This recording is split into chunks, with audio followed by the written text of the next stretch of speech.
नमस्ते दोस्तों, मेरा नाम शरद भारद्वाज है। सोलो शो नीरज मित्रा जी के द्वारा चल रहा है। मैं इनवाइट करना चाह रहा हूँ नीरज मित्रा जी को, जो थर्ड सेशन आज है उसमें आएँ और शुभारंभ करें प्रोफेशनल कैटेगरी का। 3 सप्ताह से आपने पहले मेरा एक तो चाइल्डहुड सेशन सुना कि किस तरह एक आर्टिस्ट बचपन से रंगों से खेलता है और किस तरह उसकी चीज़ें बदलती है और कैसे कैसे वो। तो मैं नीरज मित्रा जी को इनवाइट कर रहा हूँ कैमरे में। नीरज मित्रा जी को वो आपको।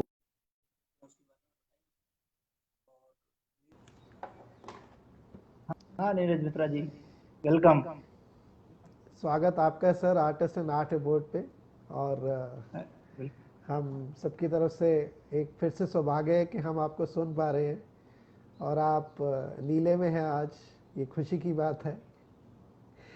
बिल्कुल। जैसे कि शरद जी अभी बता भी रहे थे, और मैं फिर से जितने भी हमारे साथ लोग जुड़े हैं उन सबका धन्यवाद देना चाहूँगा कि हमको बहुत अच्छा रिस्पांस मिला है इन सब टॉक्स का। एक ये प्रयास था कि हम अलग आर्टिस्ट जो एक अलग अलग तरह से अलग अलग परिवेश से आते हैं उन सबको साथ जोड़े और उन सबको हम एक मंच दें जहाँ से वो अपनी बात और लोगों तक पहुँचा सकें। तो काफ़ी हद तक ये प्रयास हमारा सफल हुआ है और इसी श्रृंखला को आगे बढ़ाते हुए जैसे शरद जी का 7 किस्सों में से आज ये तीसरा किस्सा है।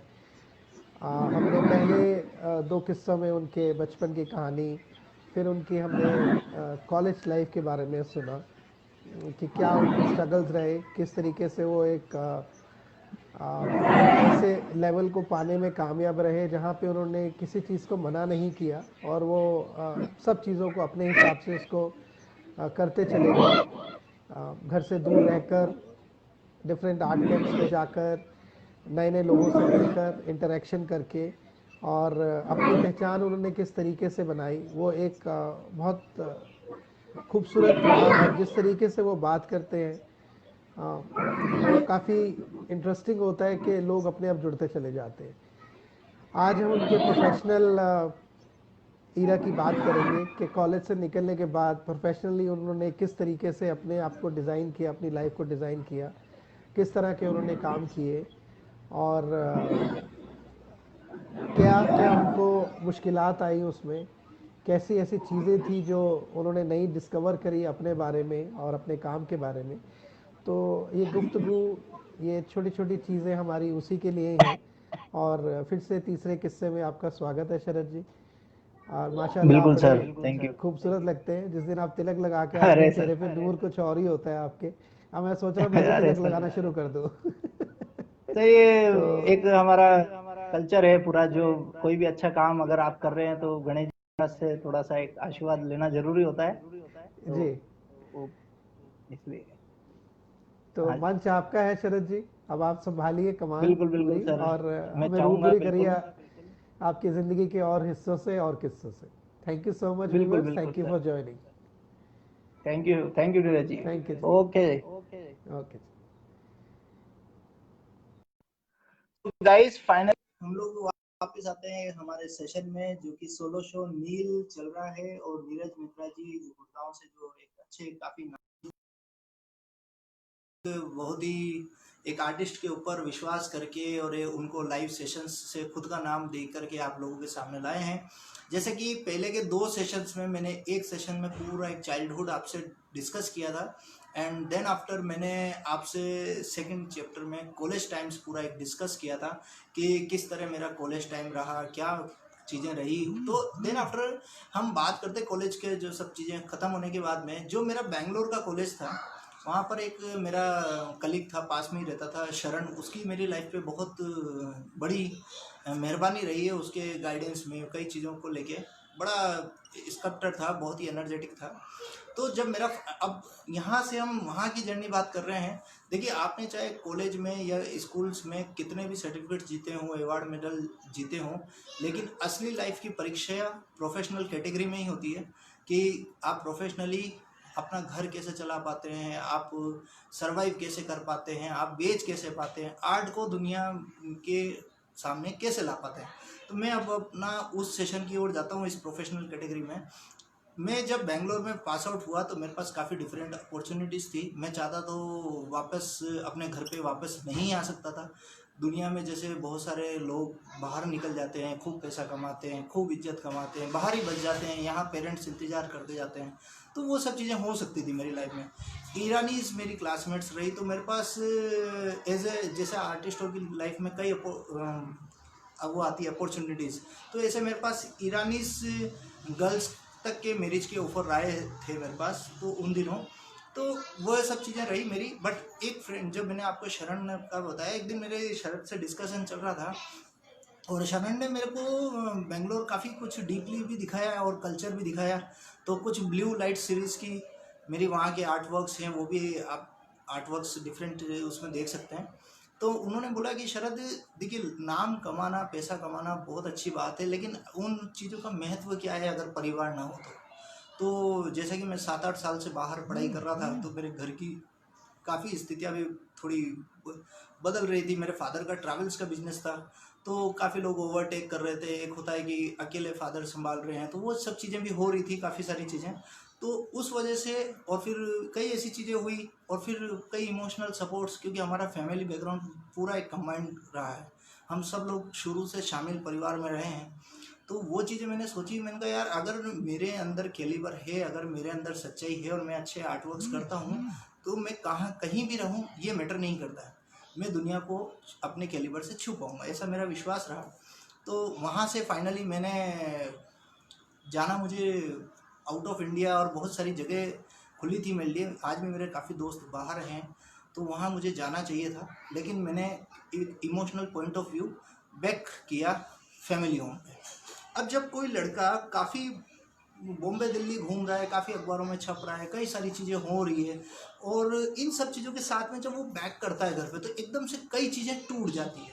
जैसे कि आपसे डेली नहीं मिल पा रहे हो, कई चीज़ें, कनेक्टिविटी रुक गई है, अब वो जो बात थी वो रुक गई है। और घर पे आने के बाद में एक, क्योंकि सबसे यंग ब्लड में रहा हूँ, तो प्रोफेशनल कैटेगरी में ऐसा कभी नहीं होता है कि आपने जो कॉलेज टाइम में बहुत नाम कमा लिया है उसी से आप सर्वाइव कर पाएंगे। कई चीज़ें माइनस भी होती है। तो मेरा एक डाउनफॉल की, मैं एक थोड़ा सा हार्ड जोन की मैं बात करूँगा, जहाँ पर कि कॉलेज से रिटर्न होने के बाद में 2-3 साल का ऐसा डाउनफॉल मेरे करियर में आया कि उसमें मैंने आर्ट वर्क्स ना करके बिल्कुल एज ए लेबर मेरे फादर की ट्रैवल्स में बसेस को बनवाया, मतलब कारखानों में खड़ा रहा, बिल्कुल फुल फ्लैश एक लेबर की तरह। और मतलब उसमें, और जो भी मेरे पास कॉल्स आती थी पूरे आर्ट वर्ल्ड से, शरद जी आपकी पेंटिंग ऐसा ऐसा, तो मैं उसको नेगलेक्ट करता था। मेरा एक फर्स्ट कर्तव्य उन दिनों मैंने ऐसा मान लिया था मन में कि मेरा एक फर्स्ट कर्तव्य मेरे घर को उठाना है। कई चीज़ें हुई, धीरे धीरे समय सुधरा, वो चीज़ें होने लगी। जैसे ही वो बसेस वगैरह सब कुछ अपना ट्रैक पे आया, तो मेरे फादर को भी लगा कि यार ये इतना अच्छा कॉलेज टॉपर रह के आया है और काफ़ी अच्छी पढ़ाई करके आया है, काफ़ी नाम कमा के आया है। देन आफ्टर मैंने कोई कहीं से कोई इंटरव्यू दिया और 2 साल की मेरी नवोदय नवोदय जो स्कूलिंग होती है उसमें मैंने एज ए आर्ट टीचर पढ़ाने के लिए नौकरी करी। तो 2 साल मेरा गुलाबपुरा हुडा में मेरी पोस्टिंग रही और वहाँ के मैंने बच्चों को पढ़ाया। बच्चे बहुत ही इम्प्रेस हुए और आज भी वहाँ के बच्चे काफ़ी नाम कमा रहे हैं, अलग अलग जगहों पे हैं वो। तो वो चीज़ मेरी रही और फाइनली 2 साल का डाउनफॉल मेरा बीच में करियर में रहा। कई लोगों ने मुझे उस समय जो चीज़ें चल रही थी वो चलती रही। एक टाइम तो ऐसा भी आया कि मैं पेंटर हूँ, सब कुछ है, सारा पोर्टफोलियो मेरे पास है, लेकिन उसके बावजूद भी एक भी आर्ट गैलरी, एक भी जगह पे मेरा काम कहने को भी मेरे पास नहीं था कि मैं किसी को ये कह सकूं कि इस समय मेरा काम आप जयपुर में, दिल्ली में, बॉम्बे में कहीं भी इस जगह देख सकते हो। तो एक भी आर्ट वर्क मेरे पास नहीं था, लेकिन मैंने हमेशा एक चीज़ हमेशा करी है, आर्ट वर्क्स की हमेशा इज्जत करी है। अगर किसी ने मुझे कहा है कि शरद जी ये यहीं नहीं बिकेगा या किसी भी कारण से आप घर ले जाइए, मैंने तुरंत उसको कैरी किया है। ऐसा नहीं कि किसी के ऊपर बोझ डाला है या मैं उसको नेगलेक्ट कर रहा हूँ कि नहीं नहीं, मतलब ऐसा कभी मैंने नहीं किया। तो ये मेरी एक अच्छी बात मुझे लगती है कि मैं आर्ट वर्क की हमेशा कदर करता हूँ। दूसरी बात ये रही कि जब बात करते हैं कि स्कूलिंग और कॉलेज में, तो आपको कई लोग खुश भी होते हैं और कई लोग कहने वाले भी होते हैं। प्रोफेशनल करियर में कभी कोई आपको ये नहीं कहता है, मेरा ऐसा मानना है कि आप काम कीजिए, आप कर रहे हैं तो आपकी इच्छा, नहीं कर रहे हैं तो कोई कहता नहीं है। तो ये चीज़ मेरे साथ रही। और जब नवोदय से मैंने 2 पैसा कमाया था तो नवोदय में थोड़ा सा ट्रैक वापस मेरा सुधरा था, क्योंकि गवर्नमेंट नौकरी होती है और आप गवर्नमेंट नौकरी में कई हॉलीडेज वगैरह आती है, तो उसमें थोड़ा सा मैंने काम किए तो वो कई जगहों पे गए भी सही, थोड़ा सा ट्रैक सुधरा, बट पूरा एक ओपनली नहीं आया। फाइनली डे कम आउट, 2013 में मेरी शादी हुई। 2013 बहुत ही सौभाग्यशाली में रहा। मेरे क्लासमेट से मेरी शादी हुई और वो मेरे जीवन में आए।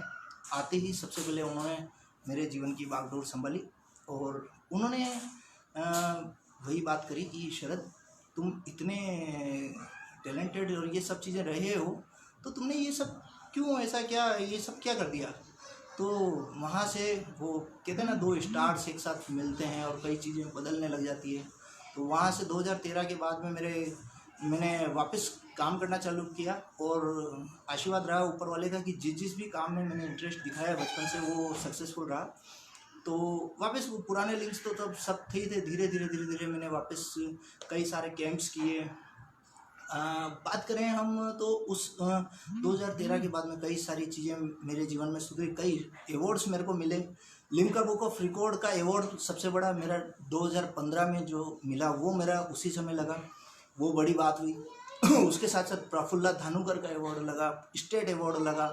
तो ऐसे कई अवार्ड्स मेरे को लगे और इससे मेरी स्थितियाँ बहुत सुधरी और वापस प्रोफेशनल कैटेगरी में मुझे 1-2 साल के ड्रॉप डाउन ब्लैक टाइम के बाद में वापस मुझे कम बैक होने का मौका मिला और काम फिर मेरा चलता रहा। रेगुलर मैंने शोज़ किए, खूब सारे आर्ट कैंप्स में गया और एक बड़े नामी खूब सारे आर्ट कैंप्स में मैंने अपने कलेक्शंस किए, चाहे वो, और मैंने हमेशा किसी का, ऐसा नहीं कि ब्लू में मेरी पहचान है, ब्लू पेंटर लोग मुझे जानते हैं, तो ऐसा मैंने कभी नहीं किया कि कहीं भी जाके कलर चुरा रहा हूँ या मैं कचरा कर रहा हूँ या मैं ऑर्गेनाइजर्स को परेशान कर रहा हूँ, क्यूरेटर से मांग कर रहा हूँ। तो मैं ये सब चीज़ों से हमेशा बचता था और मेरा ऐसा मानना है कि अगर मेरा नसीब में कुछ लिखा है तो वो ज़रूर नहीं किसी से छीना जाए या चोरी किया जाए, तो वो धीरे धीरे आपको आज नहीं तो कल मिल ही जाएगा।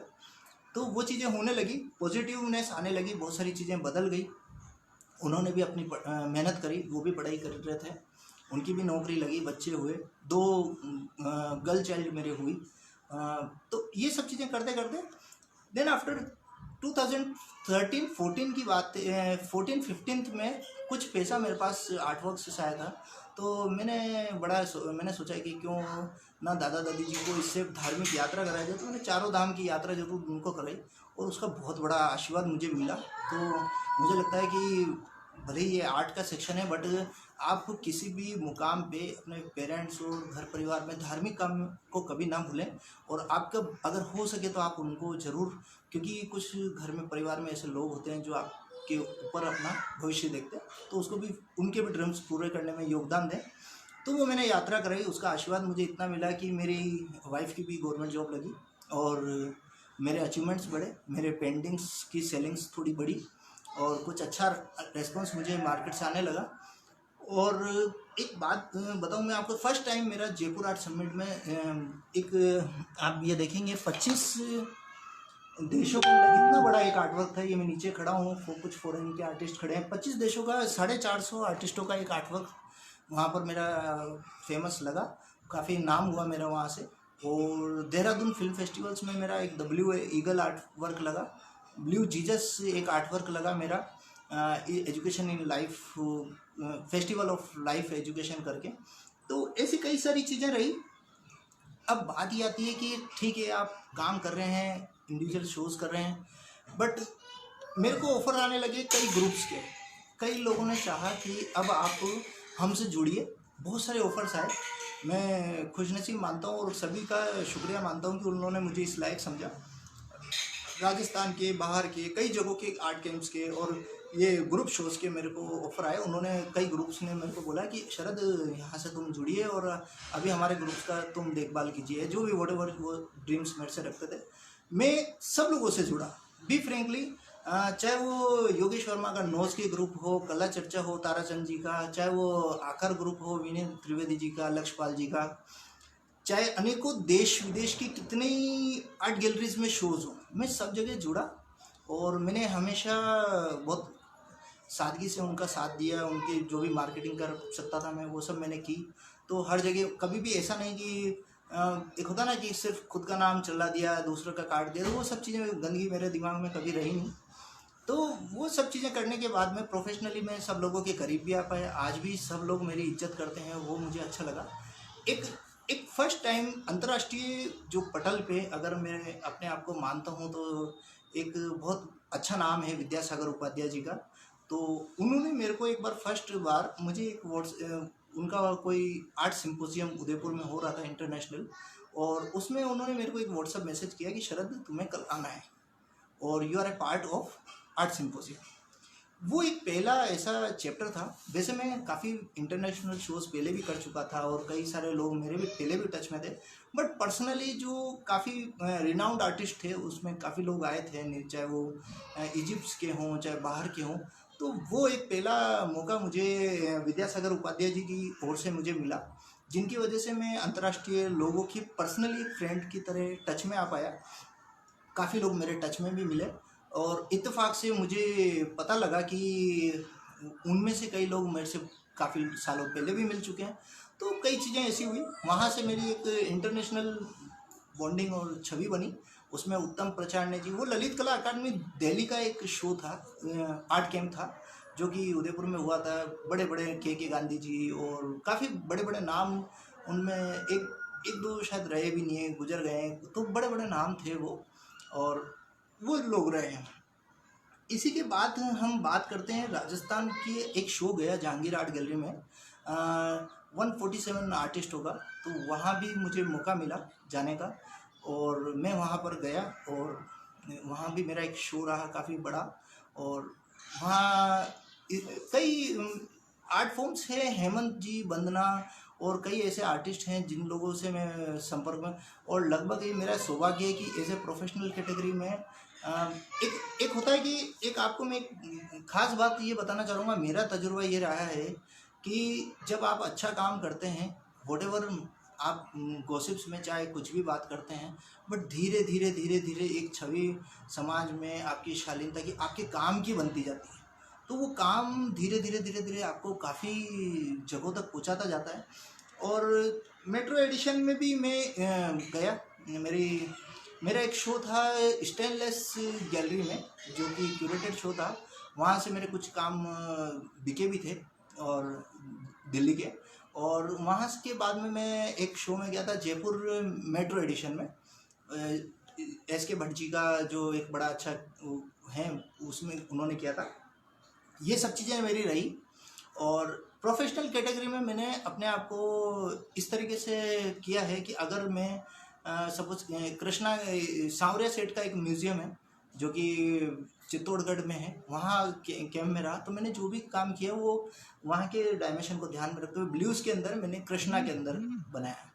अभी मैंने कई सारे काम अंडर वाटर सीरीज़ पे, melting sculpture of Ganesha series पे, life in Udaipur, universe series, blue port series, blue light series, तो ये सारे काम जो मैंने आपको अपनी पूरी जर्नी पीछे बताई है, इन सब कैटेगरीज में बिल्कुल डिफरेंट डिफरेंट वेराइटीज़ में मैंने किए हैं कई सालों से। अभी भी मैं उन चीज़ों में कर रहा हूँ और कई नए आइडियाज़ भी लिए। जोधपुर में गया तो महाराणा प्रताप, दुर्गादास, इनके ऊपर मैंने कुछ काम किए, और काम मैंने ऐसे किए हैं कि आपको मेरी छवि एकदम अलग से नज़र आएगी उसमें। ऐसा नहीं है कि आपको ढूंढना पड़ेगा। आप अब 50 काम में से भी ब्लू कलर का एक काम उठा के आप जस्टिफाई कर पाएंगे कि ये शरद का काम है। तो मेरा अपनी आइडेंटिटी बिल्कुल डिस्ट्रॉय नहीं करी, लेकिन उनके डिसिप्लिन भी डिस्ट्रॉय नहीं करे। तो काम मेरे ऐसे कुछ रहे हैं जो कि म्यूजियम्स में रहे, कोटा के म्यूजियम्स में रहे हैं, चाहे फॉरेन के म्यूजियम्स में रहे हैं। और इसके साथ साथ कई चीज़ों से मैंने जुड़ा है। लास्ट अगर हम बात करें कि आर्ट को मैंने हमेशा गुलामी से बचाया। मेरी आर्ट को, मतलब मैंने अपने आप को कभी भी ऐसा नहीं रखा है, मतलब कई आर्टिस्टों का होता है कि नहीं अभी एक ही चीज़ को कुछ करना है, या कुछ खोज नहीं करनी है, या खुद की चीज़ से अगर बोर भी हो रहे हैं तो भी नहीं, इसी को करना है। तो मैंने मेरी आर्ट को कोशिश की है कि काफ़ी हद तक कि मैं मेरी आर्ट को खुद ही, मतलब मैं खुद आर्ट का गुलाम ना बनूं। ऐसा नहीं हो कि मैं जो नहीं चाह रहा हूँ वो मैं करूँ। तो मैंने काफ़ी चीज़ों से, और मैं एक नई नई चीज़ों की खोज में अभी कुछ दिन पहले डारेन संगीता करके एक म्यूज़िक उन्होंने कंपोज किया मेडिटेशन के ऊपर। तो उन्होंने मेरे से पेंटिंग्स मांगी कि शरद पेंटिंग्स के ऊपर हम मेडिटेशन म्यूज़िक बनाना चाहते हैं। तो क्योंकि ऐसा कुछ हुआ नहीं था और मेरी एक इच्छा थी, तो मैंने सोचा कि मैंने कहा कि आप ठीक, मैंने उनको हाई रेजोल्यूशन इमेजेस भेजी, then they convert in visualisation with computer, और वो बहुत ही सुंदर म्यूज़िक बन के आया। काफ़ी नाम भी आया अखबारों में, कई सारी चीज़ें हुई। इसके साथ साथ कई चीज़ों से अब नई चीज़ों में हम बात करते हैं, तो अब ज़माना बदल रहा है, अब प्रोफेशनल कैटेगरीज बदल रही है। एक अच्छी बात ये हुई है कि आर्टिस्ट, मेरा ऐसा मानना है कि अब हम ऐसी दुनिया में आ रहे हैं जहाँ पर वेबिनार्स हो रहे हैं, सेमिनार्स हो रहे हैं, तो कई चीज़ें हो रही। पहली बार मुझे विश्वास करके राजकिशोर जी ने दूरदर्शन पे लाइव आने का एक मौका दिया, वो मेरे लिए बहुत ही बड़ी बात थी। उसके पहले गाइस आप मानेंगे, मैंने 4-5 मिनट्स के ऐसे बाइट्स भी नहीं दिए थे, मतलब ये एक होता ना छोटे छोटे क्लिपिंग्स। और पहली बार जब किसी ने मुझे बताया कि ऐसे ऐसे है, तो मैंने जब, और मैं हमेशा 1000 सिक्के एक साथ फेंकता हूँ। मतलब ऐसा मेरा नहीं रहता है कि कोई 10वीं क्लास में पढ़ता है और कोई स्टूडेंट मेरे से मेरा पोर्टफोलियो मांग रहा है तो मैं उसको उतना मेच्योरिटी से न दूं। मेरी कोशिश ये रहती है कि मैं हमेशा जितना भी अगर लोग मेरे बारे में जानना चाहते हैं तो मैं कोशिश करता हूं कि मैं उनको अच्छे से समझाने की कोशिश करता हूं पूरा। तो ये सारी चीज़ रहती। तो पहली बार मुझे दूरदर्शन की सीट पे बैठने का मौका मिला। उस इंटरव्यू में मुझे खुद को अनुभव नहीं था, but what ever I did it's brilliant. और मुझे खुशी हुई कि लोगों ने उसको सराहा उस इंटरव्यू को। और एक बहुत ही एक शब्द मैंने उस इंटरव्यू में पूरा बहुत बार यूज़ किया, आमतौर पे, तो वो भी मेरे को थोड़ा बाद में फ़नी लग रहा था। उसके बाद में ढेरों मेरे इंटरव्यू आए, पत्रिका, आकाशवाणी, बिग एफएम एक्सेट्रा, बहुत सारे प्राइवेट चैनल्स, और कितनी सारी चीज़ें हुई। आज मोर देन 25-30 इंटरव्यूज़ आप यूट्यूब्स वगैरह पे मेरे देख सकते हैं, अलग अलग डिफरेंट सेक्शंस में। और अभी भी कुछ इंटरव्यूज़ जो कि बिफोर लॉकडाउन शूट हो चुके हैं और अभी तक वो स्टूडियोज़ में हैं, तो वो भी आने की कतार पे हैं। ये मुझे बड़ी अच्छी लगी। एक अच्छी बात मुझे ये लगी कि जहाँ मैं अच्छी अच्छी जगहों से जुड़ना चाहता हूँ, तो एक अमेरिका की एक जनरल है, JCM, jumbo creative arts and करके, वहाँ के एक राइटर ने मेरे से संपर्क किया और मेरी पूरी जीवनी अमेरिका की एक जनरल कैलिफोर्निया में उन्होंने छापी। वहाँ से मुझे बहुत अच्छा लगा। मुझे ये लगा कि हाँ, जिस बिलीव पे मैं दुनिया को चाह रहा हूँ कि लोग मेरे ऊपर विश्वास करें, तो मुझे ये एक अच्छी बात लगी कि लोगों को भी मेरे ऊपर विश्वास हो रहा है। मतलब देखिए, आर्टिस्ट के लिए मेरा बचपन से ऐसा मानना है कि अगर मैं आर्टिस्ट हूँ, अगर मेरे पास कोई एक अच्छा वॉल्यूम है, अगर मैं कुछ अच्छा नया समाज में कुछ कह रहा हूँ, तो ऐसा नहीं हो कि मैं ही कह रहा हूँ, लोगों को मेरे ऊपर विश्वास हो, तभी एक प्रोफेशनल जर्नी आपकी डेवलप हो सकती है। अदरवाइज मतलब आप एक कुछ चीज़ों से जुड़े रहने, एक दो लोगों के पर्टिकुलर जुड़े रहने से ना आपकी जर्नी पूरी डेवलप नहीं हो सकती, मेरा ऐसा मानना है। तो वो सब चीज़ें रही। बात करें न्यू सेशंस की, न्यू एरा की, जो कि अब वेब आर्ट के तौर पे हम सब लोगों के सामने आ रहा है। आज ये लाइव आने के पीछे कारण भी ये है कि पहले हम काफ़ी चीज़ें हम खड़े होते थे और एक दूसरे को कह पाते थे। ठीक है, लाइव के अपने एक फ़ायदे भी रहे कि आज थाउजेंड्स लोग, अभी लास्ट मेरा जो एपिसोड्स थे 1800 लोगों ने पहले देखा, फिर 2700 लोगों ने वो देखा। तो ये फ़ायदा भी मिला है कि एक रिकॉर्डिंग के रूप में लोग देख रहे हैं, ज़्यादा से ज़्यादा लोग जान रहे हैं, तो वो चीज़ें अच्छी लगी। और इसी के साथ साथ मुझे कोई भी चीज़ आई तो मैंने कभी भी अपने आप को छोटा नहीं समझा। एक अपॉर्चुनिटी मेरे पास आई इनॉग्रेशन करने की, किसी का शो था, तो किसी आर्टिस्ट ने मुझे इस लायक समझा कि शरद जी, सर आप हमारा गैलरी का इनॉग्रेशन कर देंगे। मुझे लगा, मिलता वाकई में ये बड़ी बात है।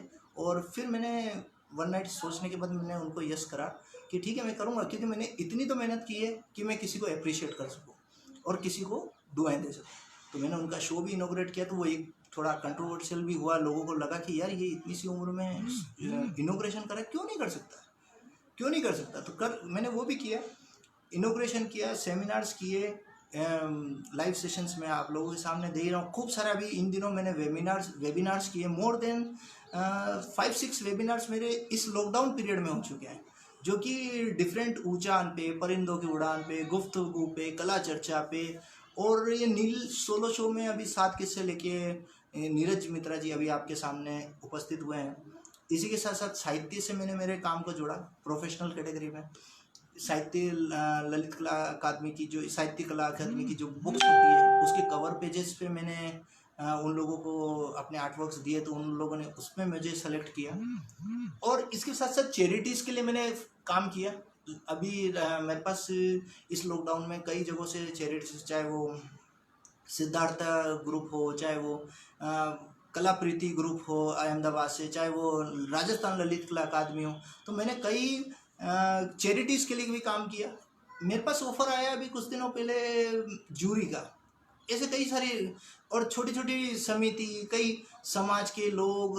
मैंने देखिए अपने आप को ऐसा नहीं है कि मैंने इतना ओपन कर रखा है कि मैं हर जगह फ्रीली अवेलेबल हूँ, बट मैंने हमेशा कोशिश की है कि मैं समाज को अपनी तो ओर से क्या फ़ायदे पहुँचा सकता हूँ, जिससे कि उनको उनका भी काम हो और दूसरा उनको भी एक हेल्प मिले, एक समाज को लोग इंस्पायर हों, लोग चाहें कि हाँ किसी आर्ट फॉर्म से हम हेल्प, किसी आर्टिस्ट हम सिंपलिटी ले सकते हैं। तो मैंने उन सब चीज़ों से जोड़ा अपने आप को, चाहे वो समितियां हों, चाहे किसी ठाकुर का कुछ कार्यशाला हो, कई सारी चीज़ें हुई।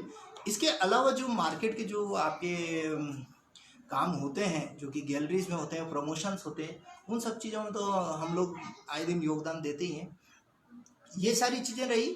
और खुद को टीवी पे देखने का अनुभव, मेरा दूरदर्शन का जो मेरा पहला अनुभव था वो एक नायाब रहा। और ड्राइंग कॉम्पिटिशन्स में जूरी करके भी मैंने बहुत कुछ सीखा है प्रोफेशनल अपनी फील्ड में। बच्चों की पेंटिंग्स देख के मैं अपने आप को काफ़ी काम कर पाता हूँ।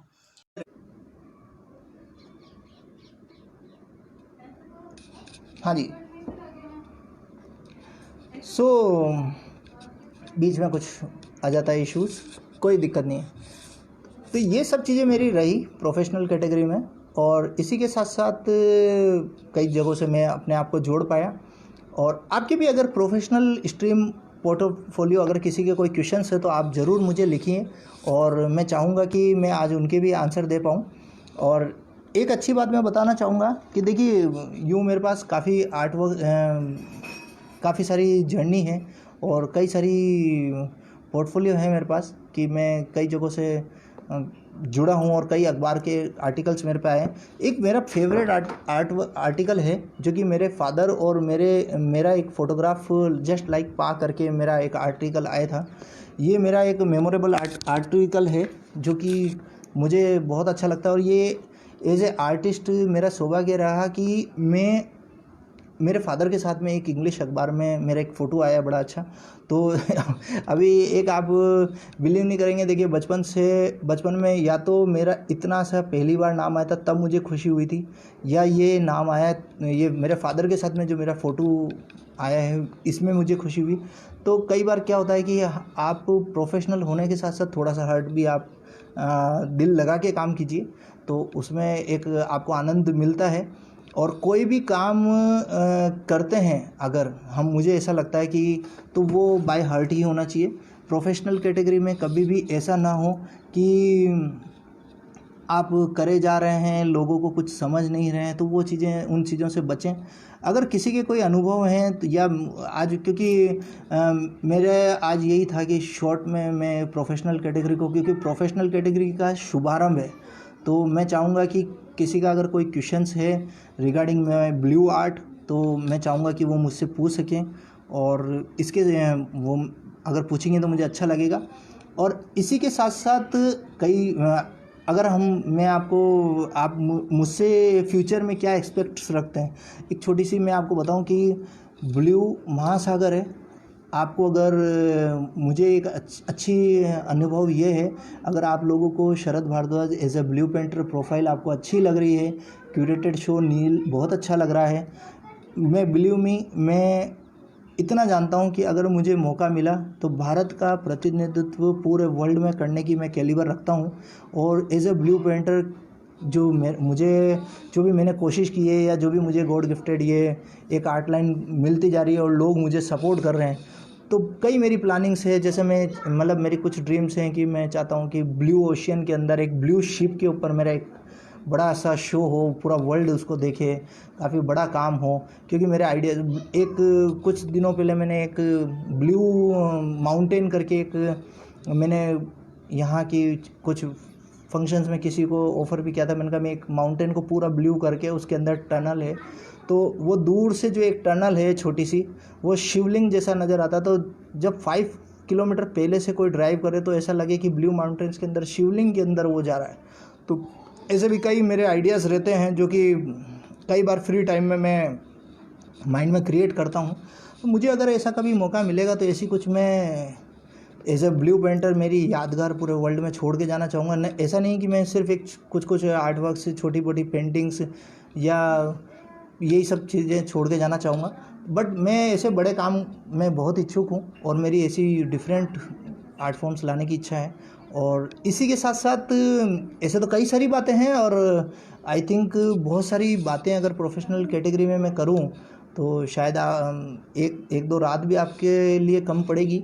और ऐसा नहीं कि मुझे इस फील्ड में आज तक जो सपोर्ट मिला है वो कई बड़े महानुभावों का मिला है, और बिना उनके सपोर्ट के मैं कुछ भी नहीं था। चाहे वो रीता कोहाड़ जी हों, चाहे वो अभिनव बंसल जी हों, चाहे वो सारा रेकल जी हों, चाहे शांतनु हों, तो वॉटेवर माय, और मुझे किसी को क्रेडिट देने में मुझे कुछ भी नहीं जाता है। मुझे ऐसा लगता है कि अगर किसी ने जीवन में मुझे कुछ दिया है या मुझे आगे बढ़ाया है तो मुझे उनके प्रति क्रेडिट देना ही चाहिए। और जो सबसे पहला और मॉरल सपोर्ट जो मुझे पेरेंट्स का मिला है, देन आफ्टर टीचर का मिला है, देन आफ्टर माई वाइफ का मिला है, और छोटे छोटे खिलखिलाते बच्चों का भी मुझे कई बार सपोर्ट्स मिलता है, तो वो चीज़ें मुझे अच्छी लगती है। सो फाइनली आज का सेशन में नीरज मित्रा जी, अगर कुछ आपके अनुसार मुझे और कुछ कहना हो या आदेश देना हो तो आप मुझे एक बार लिख दें, और मैं चाहूँगा कि अगर किसी का कोई भी क्वेश्चन हो और वो मेरे से पूछना चाहे तो मैं उसका ज़रूर आंसर दूं। और वैसे अभी 7 किस्से हैं, आगे भी कुछ आप लोगों से बात होगी, और काम अभी बहुत करना है, बहुत सारे काम करने हैं। और इतना तो मुझे काम करना ही है कि जो क्योंकि बहुत जन्मों से, बहुत मुद्दतों से, बहुत मुश्किलों से समाज में एक किसी आर्टिस्ट का नाम निकल के आता है।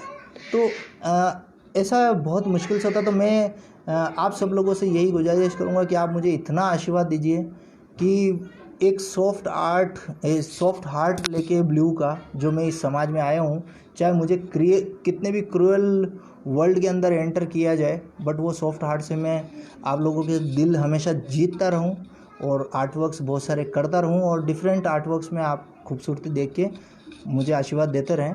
तो मेरी ऐसा अनुभव है। और नीरज मित्रा जी, आई थिंक आज का सेशन थोड़ा सा शॉर्ट ही रखते हैं और इसको समाप्त करने की कोशिश करते हैं।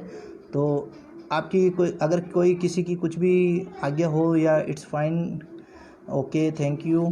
So finally guys, thank you so much. आप लोगों ने मेरी 3 स्टेप्स में मेरी पूरी एक जर्नी सुनी और मुझे बहुत अच्छा अनुभव हुआ कि नीरज मित्रा जी का जो ये सोलो शो है, उन्होंने जो मुझ पे विश्वास किया और उनके माध्यम से मैं जो आप लोगों तक पहुंच पाया है, जो टच कर पाया।